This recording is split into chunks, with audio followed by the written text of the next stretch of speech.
Kawża tal-attakki mill-ajru fuq wieħed mill-akbar produtturi taż-żejt fl-Arabja Sawdija, fl-aħħar sigħat il-prezz taż-żejt kompla jisplodi l fuq.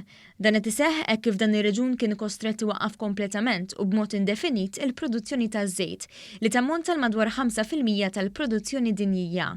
Filfatt, matul il-jum ta' tnejn, il-prezzijiet ta' żejt mhux raffinat raw żieda ta' aktar minn 10% u issa żejt qed jinbih għal aktar minn $66 l-barmil. Bilan li l-prezz ma jkomplix jiżdied bla rażan, il-President Amerikan Donald Trump awtorizza biex tinfetaħ ir-riserva strateġika ta' żejt, bilan li żomm is-suq għaddej bl-aktar mod stabbli f'każ li jkun hawn nuqqas.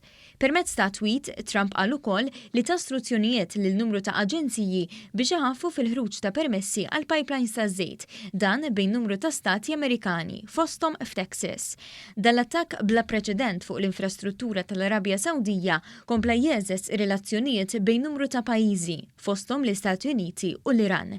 Dan seħħ wara li aktar kmieni s-Segretarju tal-Istat Amerikan Mike Pompeo saħaq li l-moħħ wara dan kollu kien l-Iran u spjega li l-Istati Uniti għandha l-provi kollha dwar dan.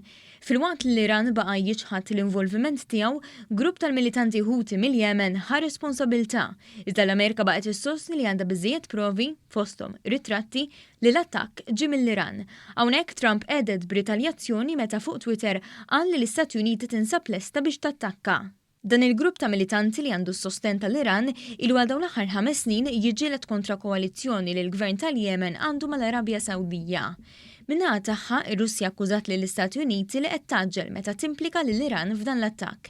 Fil-fatt, meta kien mistoqsi mis-CNN, il-keliem għall-Kremlin Dmitry Peskov saħaq li qed iħarsu lejn din l-eskalazzjoni b'mod negattiv u li ma kinux se jaċċettaw konklużjonijiet maġla li jistgħu jkomplu jiddistabilizzaw lir-reġjun.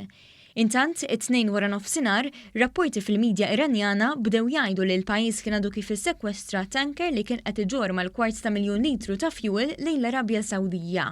It-tanker inħata fuq li kienet ibaħħar fil-Golf tal-Persja u qed jiġi rapportat li l-ekwipaġġ ittieħed lejn il-provinċja Iranjana ta' Hormozgan fejn qed jiġu interrogati mill-awtoritajiet Iranjani.